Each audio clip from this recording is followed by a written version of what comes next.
Welcome to another episode of The Brand Called You, a podcast and podcast show that brings you leadership lessons, knowledge, experience, and wisdom from thousands of successful individuals from around the world.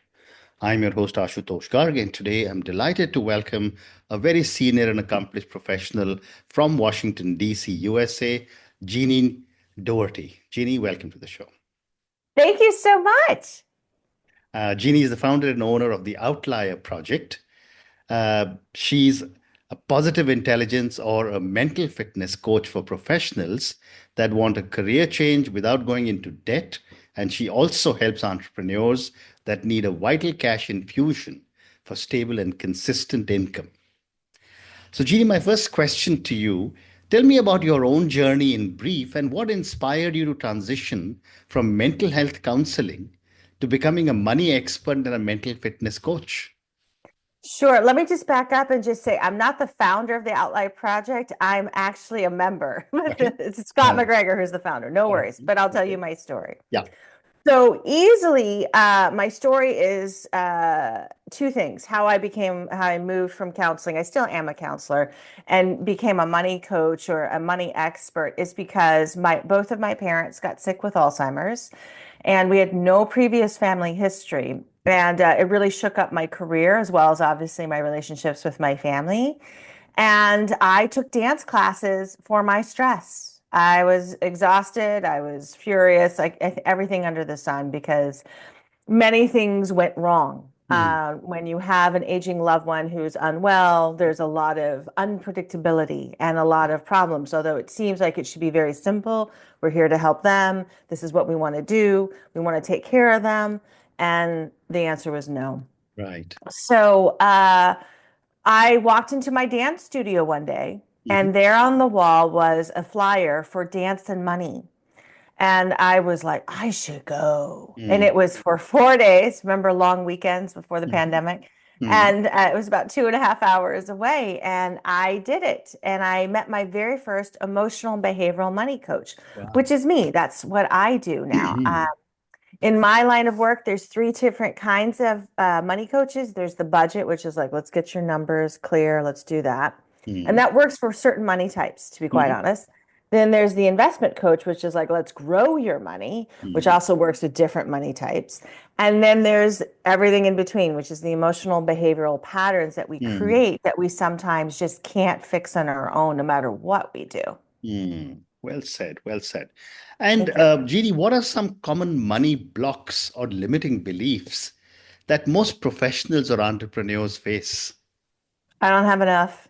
We don't have enough. Mhm. How the heck are we going to do this? Mhm. Sometimes I run into people who are very much in a particular money type that they're high risk. And so what they'll do is they'll put all their bills in a cap or a hat, Mhm. Mhm. and then they toss it up into the air. And whichever one falls down that's closest to them, they pay that bill first. If that's what works for you, great. But if the certain bills aren't getting paid on time, Yeah. you're going to have a major problem, right? Yeah. Because it's no longer about the fun of paying your bills. It's about avoiding the Mhm. responsibility of paying your bills. Absolutely. Well said. Well said. And when I was reading about you, I was amazed to learn a new term, which is money whisperer. Tell me, what is a money whisperer and how do you help individuals transform their financial mindset? And give me an example if you can. Sure, sure. So I don't really call myself a money whisperer. People have called me that. Okay. So when I'm working with somebody, I can tell where they have the money. I Hmm. can tell exactly where it's hidden in their psyche and what the pathway needs to look like so that Mm. we can kind of break it open. And then you can start to, as I like to say, make your money work for you. Yeah. So a specific example of this would be there was a couple, or it was actually a woman, she was going through a very painful divorce, and her husband wanted her soon-to-be ex-husband was abusive and really wanted to basically put her in bankruptcy. Mm. And so we had to sit down and go, okay, so you've already had the legal advice from your attorney about what you need to do. What is your strategy for the divorce? But we really need to focus on how you need to get stronger, how Mm. you need to repeat what your attorney is telling you so you don't have to go down the rabbit hole and try to fix everything. Number Mm. two. But number three, when it comes to the money, I want you to step back and let things just go. And it Mm. turns out she got more money because he made financial mistakes. He lied to Hmm. his attorney and then he had to fire his attorney. Smart. No, Hmm. wasn't smart on his end. Hmm. And so the judge was like, here you go. So she got more money back, but she was Wow. able to do that because she was able to what? Start to quiet some of those voices of like, he's stronger, he makes more money than me. I'll Hmm. never be able to, keep my daughter, all this stuff. And I was like, no. Hmm. Even if he delays and does all this stuff, realize it's going to go in your favor. And it did. Hmm. It went much, much better in her favor than she realized. That's just one example of it. Fascinating. She made more money by simply learning to Yeah, be quiet and silencing absolutely. the voices inside her head. What a great story. And I'm sure a lot of my viewers, listeners will love to have you on their side. Uh, Yes. but Jeannie, the other question that I had was that a lot of people have an amazing fear of money. They will all say, I know how to earn, I know how to spend, but why do you want me to manage my own money? Tell me why do people fear money and how can they overcome this? So people fear money because it's about, do I deserve it? Hmm. So we have sometimes a war in our head. We have, if you will, the logic going, I make money, I know what to do with it. I can spend it, I can do whatever. And then we have sort of the emotional side in our head that's like, but are we good enough to do this? Should we do that? Is Hmm. it time I do that? Should I do something different? Like it's all the stuff around the clock, if you will. Hmm. That's and it distorts people because again, as I gave the example earlier, I was able to help silence the fear voices and the Hmm. angry voices. That's what we worked on with the rewiring. But when you have people who are good with money or they're making money, a lot of times they have no idea what is their passion, where they want to take their money. Like, how do you want to grow it? Do you want to leave a legacy or you just want to spend it all, which you Hmm. can do? Yeah. That is your right. You can just be Hmm. spending everything you make. But Hmm. if you're not a natural salesperson, that might be a little bit of a challenge. Hmm. Absolutely. Well said. And my next question is, how can professionals rewire their money brains to feel more in Yeah. control of their finances? Yeah. Unfortunately, I have bad news, guys. You actually require a coach to do that. And the Absolutely. reason for it is that we can see Hmm. your blind spots. And that's not a bad thing, but for me, what I do when I do the money boot camp, which is where I really work with folks to rewire them, we work 10 weeks exclusively Hmm. with your money brain to find out exactly what needs to change and Hmm. point you in a direction so that you're like, oh, now I know I can do this. And then if you want to continue working with me, you can. You are not required.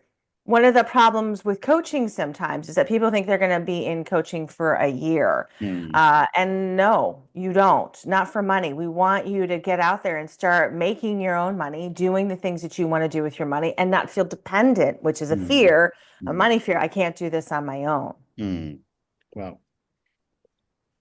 You also do a lot of work with people who are switching careers, Yes. and you help them, manage their finances. But my question is, what financial mistakes do people commonly make when switching careers, and how can these be avoided? So one of the most common things is that it's sometimes it's literally a paycheck issue, and sometimes it's a spending issue, and sometimes it's just they're not aware of their own budget. And I'll explain. So if you're getting a job that's roughly the same salary, but you're not going to get it for a week or two, and your savings is very small, that's going to put some pressure on you, and you're going to have Mm, to figure out what you're going to need to do. And mm, and putting things on credit cards is not really ideal if you're only going to make roughly the same amount of money. mm, Number one. Number two, if you are the type of person that you don't really pay attention to your unexpected, finances, you're not great with your emergency fund to help cover like things like tires here in the US or a car issue or a mm, medical issue, then that's going to drain your savings. mm, And then number three, sometimes people just forget that even though you're making roughly the same amount of money, if mm, you are not actively looking at your savings plans or your goals towards your finances, so if it's like you want to buy a home, you want to buy a newer car, that it can really throw you off. Because I've met people who are like, I got a new job, and then they get a really expensive car, and mm, then the car owns them. mm. They're not enjoying this. They got to get a second job to pay for the car. Ugh, Yeah, how'd yeah, that happen? I know. I know. Yes, and that's pretty common in India as well. Yeah. Um, but what would your advice be for someone who feels they are stuck in a job due to financial constraints, but they want to pursue their passion? Mm. So I'm glad you said this. This is again classic money brain, money blocks. Mm, So if you're a person who's like, I'm a writer, I'm a singer, I'm a dancer, these are my creative passions, this is what makes me happy, but I got this job that pays my bills. This is not a failing in your life. mhm. This is actually a very good thing. If Right. you have found a way to take care of yourself financially, don't mistreat it. Even though Mm, you would prefer to have maybe a creative life, then what I would say is look for the different creative paths that you could do that. mm, Some people can take, a sabbatical at work. Other people, no way that's going to happen. mm, Some people pursue the weekends and they pursue the evenings, and that's enough.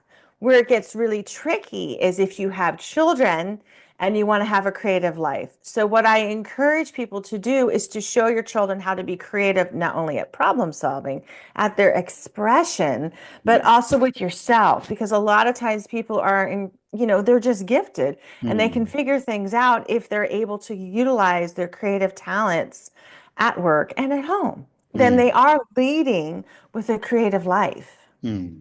Very interesting. And what is the role of mental fitness when it comes to financial success? And how can people strengthen or manage their own mental fitness?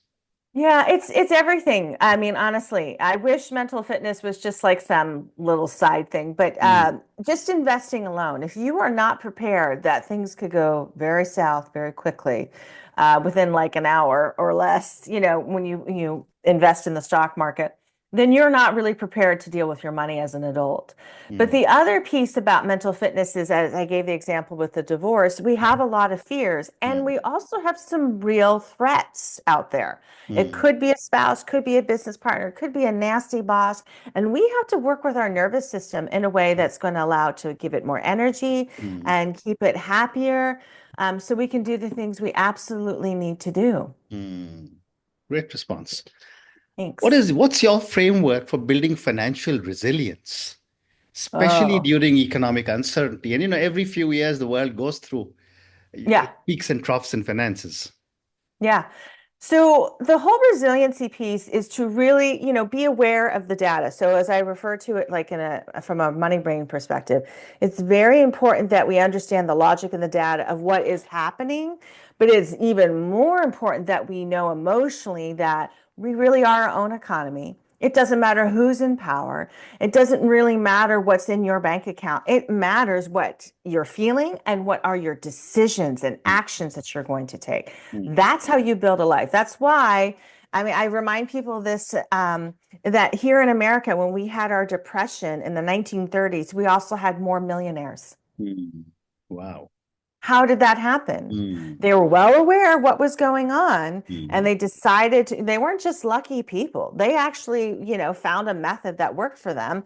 And even if you wrote a book about the best, the best people who I- make millions, they had a method, but that may be a little bit different for you. So mm, it's really important to figure out what are you willing to do. mm, And the internet's like this amazing tool, and there is money being made on the internet, mm. and that will happen in the future. But we still have to know how to communicate and talk to Right. people offline.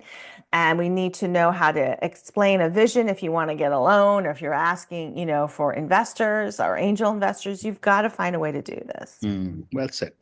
And what would you, in your opinion, be some simple ways to cut unnecessary expenses while still enjoying a kind of lifestyle or life standard that you may be used to as a family? Yes. So I just had a conversation with a woman, and she works a lot of hours, but she does a lot of door dashing, which is a food delivery service. I don't know if it's global, but there's other food delivery Mm, services. So you mm. get charged a fee, you get charged a fee. Yeah. So a lot of times people are exhausted. They work really hard. They don't make time to cook on their own or even buy their own groceries, and they get all these fees Mm, just from the delivery services. That adds up. I literally had one person, they were a single guy, and they looked at the delivery fees, and it was $2,000 for wow. the year, Mm, just for him. It mm, wasn't even his kids. mm, mm, And I just said, like that's something that you have control over by either making time to, make your food or, hire somebody to show you how to make your food, that's Mm, actually going to a worthy long-term investment. But mm, things like that can really sneak up on us. It's fees, it's subscription services, but it's also stuff like how much does your insurance cost? mm, How much, if you own a home, how much does that cost you? How much are your mm, student loans if you're paying for them? Those mm. are the bigger things that can really sink us. And so Yeah. our quality of life of like, but when I lived like a student, I could get, because your parents were paying for all the delivery, or you got a student discount, but it changes as we age. Mm. Wow. And what role does self-care and mental fitness play in achieving long-term financial success? If you are not the sane one or the calm one in the room, good luck. That's all Okay, I can say to okay, that quickly. okay. Yeah. But one of my favorite expressions is the wealthiest person in the room Mm, is the most relaxed. mm, We live in a world that we are constantly stimulated. mm. We're expected to have an opinion on many things. Yeah. We're expected to know exactly what we should say. We're supposed to be Mm, able to view all proxy arguments and mm, lightning speed and be able to absorb it. Well, that requires that alert relaxation that is a skill. mm, Meditation's a great example of that. Mental fitness is an example of that. mm, mm, We have to find ways to train our brain to deal with the deluge of information we're getting every mm, day when we're on multiple screens. But mm, we also have to be able to calm down and tune in to one person at a time so we're actually there. We're not, our attention is divided. mm. Wow. I have time for three more questions for you. Can Okay. you share your best advice for managing and eliminating debt while pursuing a new career or a business? Yeah. So some of my favorite entrepreneurs out there, what they did is when they knew they were going to start a business, they were done with what they call the rat race here in America. They Mm, actually cut back. So they like sold their car, they sold their home, and they lived very simply. That was their money psychology. So that worked for them. If you're like, well, I'm not selling my home, I'm not going to, all that other stuff, then do you need to get a roommate? If you're like, no, where are you willing to cut back? Are you willing to take on a contracting job or another job that will help support your bills so that you're not going at, I had all this money and now I'm making none? Because mm, there's only one way to survive that. It's called you have to tap into your savings, credit cards, whatever, 401k, unfortunately, in some cases, if you're mm. not willing to do that. And I don't recommend that. I recommend that you try to find ways to expand revenue so that you've got opportunities instead, Right. and that will give you choices instead of Mm, just giving yourself what I call money brain sheer panic. Oh my God, we're now in survival mode, which is not right. how you really get to another career. Mm, wow. How can professionals maintain financial wellness while dealing with life disruptions such as caregiving, job Mhm. loss, or unexpected events? So, one of my favorite expressions came from an old substance abuse counselor I used to work with. And he Hmm. would say, sit around for a moment and something's going to change. Mm, And what he meant is, you think you have bad fortune now, sit for a moment, good fortune's on its way. mm, And even if the good fortune comes, more bad fortune comes. Our thinking and our emotions, if they are not adaptable, if they're not resilient, will stay like, I'm screwed. The mm, world is over. I don't mm. know what I'm going to do. I can't believe all this is happening. And it's like, we've got to learn to realize that we are Right. constantly navigating around disasters and catastrophes. Some are bigger, some are smaller, but Mm, we can find a way. Interesting. And my last question for you, Ginny, what is one piece of financial wisdom you wish everyone had known before making a major life or career change? I wish more people thought about their emotions and their behaviors when it Mm, comes to their money brain, because our mm. money brain actually determines our wealth and our success. Wow. And on that note, I just want to say thank you so much for speaking to me about your amazing journey. We covered a lot of ground on money, on mental fitness. We spoke about limiting beliefs. We spoke about money whisperer. You also gave some very interesting thoughts on why people have a fear of money. We Mhm. spoke about financial mistakes people commonly make. You had some great advice for people who are stuck in their jobs. You spoke about building financial resilience. You also spoke about self-care and mental fitness.